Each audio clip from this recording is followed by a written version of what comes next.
Imagine करो जो हाल अभी स्ट्रेट ऑफ हॉर्मुज में हुआ वही आके जाके स्ट्रेट ऑफ मलक्का में हो जाए तो क्या होगा।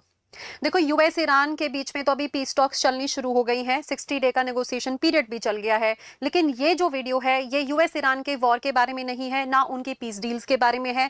लेकिन जो स्ट्रेट ऑफ हॉर्मुज का ब्लॉकेड था उसने दुनिया को एक नई चीज की चेतावनी दी है, वार्निंग दी है कि आगे आने वाले समय में जो ये इंपॉर्टेंट चोक पॉइंट्स हैं, इंपॉर्टेंट शिपिंग रूट्स हैं, इनके ऊपर कंट्रोल किया जा सकता है, ब्लॉकेड किया जा सकता है किसी भी एक नेशन के थ्रू। और हर एक नेशन को अब अपनी नेवल जो कैपेबिलिटीज हैं उनको इंक्रीज करना पड़ेगा।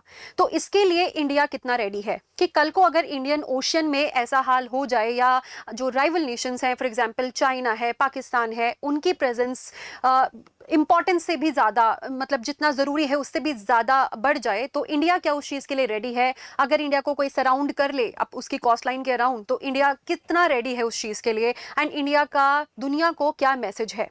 तो ये हम डिस्कस करने वाले हैं आज की वीडियो में। अगर आपको ये जानना है तो ये वीडियो एंड तक ज़रूर देखना। एंड इसमें हम ये भी डिस्कस करेंगे कि इंडियन नेवी का क्या मैसेज है। क्या सिर्फ हम अपना वॉरशिप शोकेस कर रहे हैं या हम मल्टीपल डोमेन्स को टारगेट कर रहे हैं, right. So hello everyone, I am Supriya at Raj Malhotra IAS and we are going to discuss about the 3 ships that have been commissioned by Indian navy.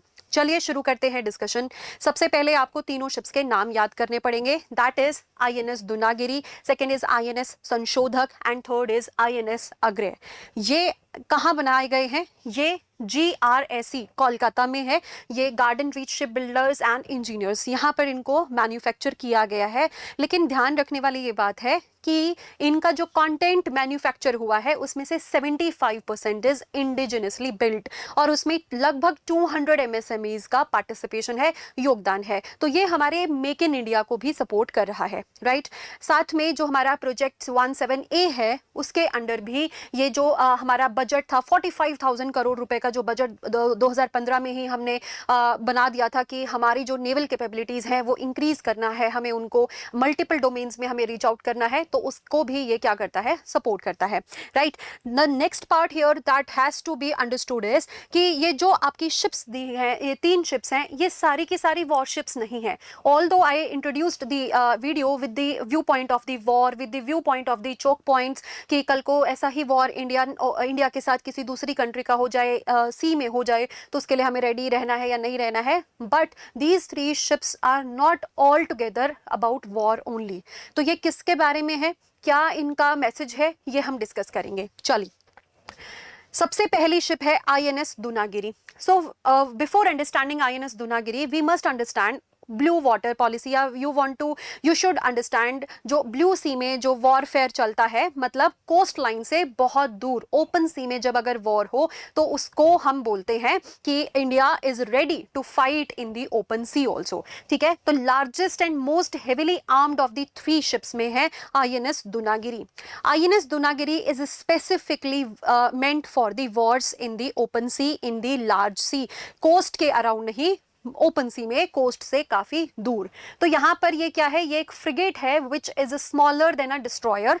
Destroyer से थोड़ा सा स्मॉलर है, लेकिन ये इतना बड़ा है कि कोस्ट से दूर जाके लड़ सके।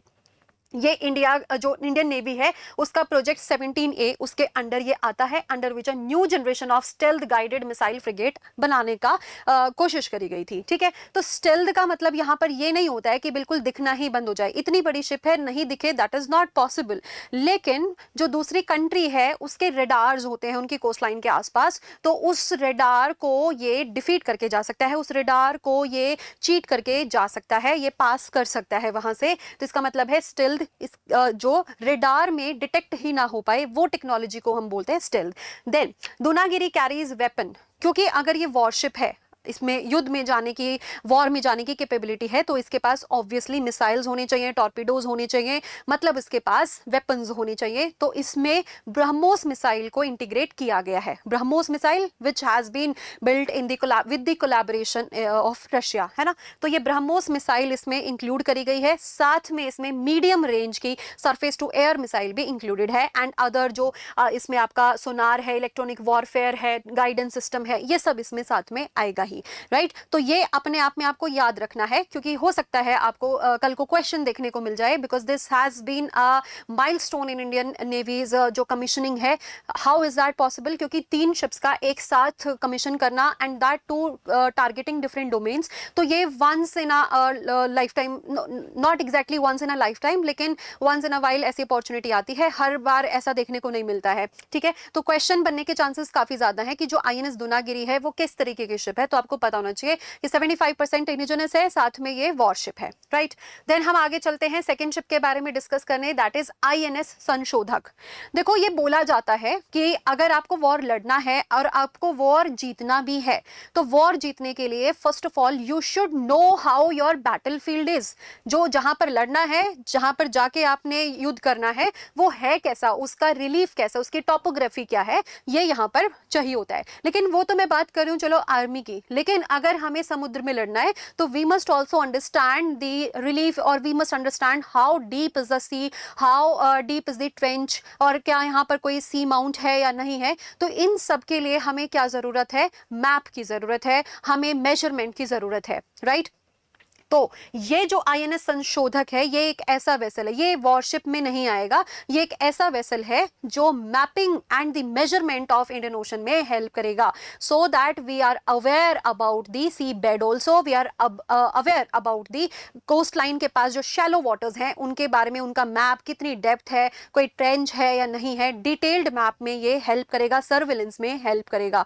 And this is not only for Indian navy, this is for the civilian purpose also, कि just in case disaster management है तो उसमें भी हेल्प कर सकता है, राइट। ओशन रिसर्च है, और या फिर अगर सेफ शिपिंग हमें एरिया चाहिए तो उसमें भी ये अपने जो रिसर्च करेगा, जो उसमें सर्विलेंस करेगा, मैप बनाएगा, वो हमारे सिविलियन पर्पस के लिए भी ये प्रोवाइड करवाएगा। So you can see from here that सिर्फ और सिर्फ वॉर पर नहीं, हम अपने बैटल फील्ड को समझने के ऊपर भी अब फोकस कर रहे हैं। तो this is Sanshodhak, you have to remember it, कि जो सर्वे वेसल है वो कौन सा है? Sanshodhak. Dunagiri was warship, right. तो it is the last ship of Sandhayak class. Sandhayak class आपको पता होगा कि जो नेवी है उसमें जो फ्रिगेट बनाते हैं या जो फ्रिगेट्स लॉन्च होते हैं उनकी एक क्लास होती है, ठीक है, चाहे सबमरीन्स हो चाहे शिप्स हो, तो उसमें एक क्लास है संध्यक क्लास, जो कि ये यहाँ पर आपका SVLs हैं, दैट इज सर्वे वेसल, जो सर्वे पे काम करते हैं, ठीक है। तो संध्यक क्लास में ये सबसे लास्ट शिप है। अब इसके बाद ये जो क्लास है ये खत्म हो जाएगी, बंद हो जाएगी। तो ऑलरेडी हमारे पास INS संध्यक क्लास है, INS निर्देशक है, एंड INS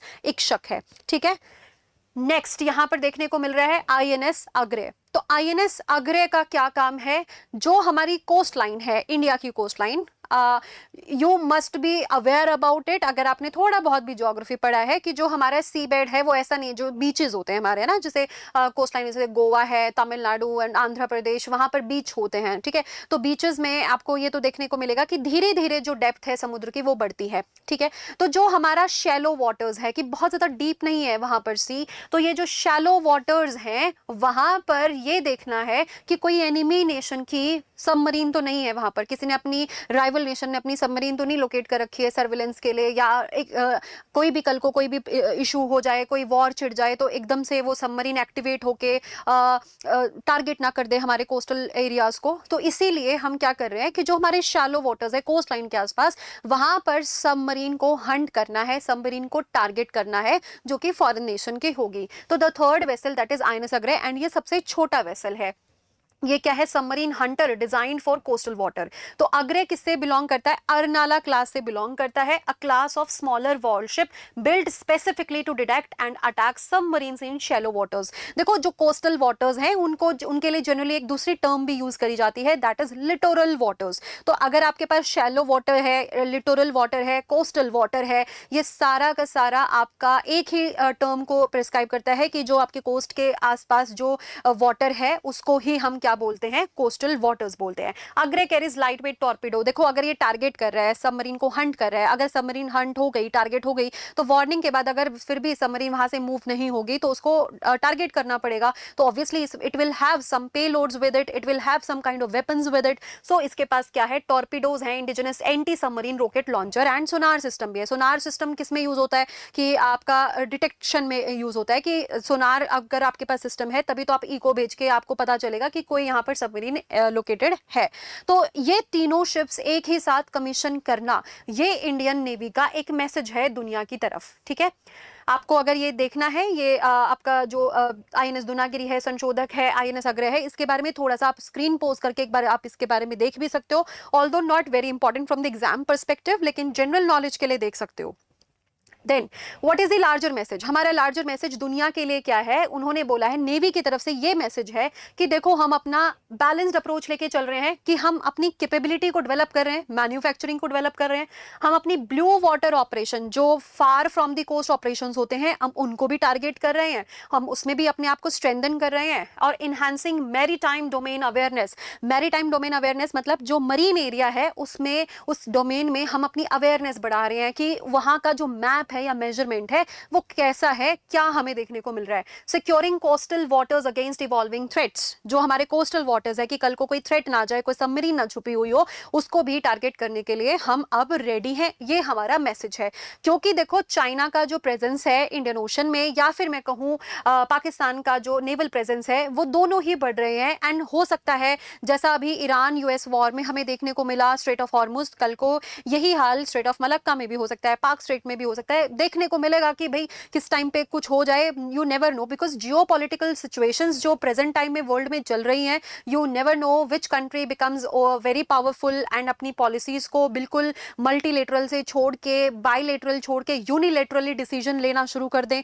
ठीक है, तो उसके लिए हमेशा हमें रेडी रहना है, हमेशा हमें एक डेटरेंस बना के रखना है दुनिया के लिए, राइवल नेशंस के लिए स्पेसिफिकली, राइट। तो बिल्डिंग कैपेबिलिटीज हैं, और वो भी हम लेयर्स में बिल्ड कर रहे हैं। हम ऐसा नहीं है कि तीनों एक ही वॉरशिप्स ही हमने डाल दिया है या एक एक करके डाल रहे हैं, नहीं, हमने तीनों लेयर्स को, तीनों डोमेन्स को टारगेट किया है। That is big worship for distant operation, that is Dunagiri, survey ship that is संशोधक, आईएनएस संशोधक, and smaller submarine hunters that is INS Agray, right.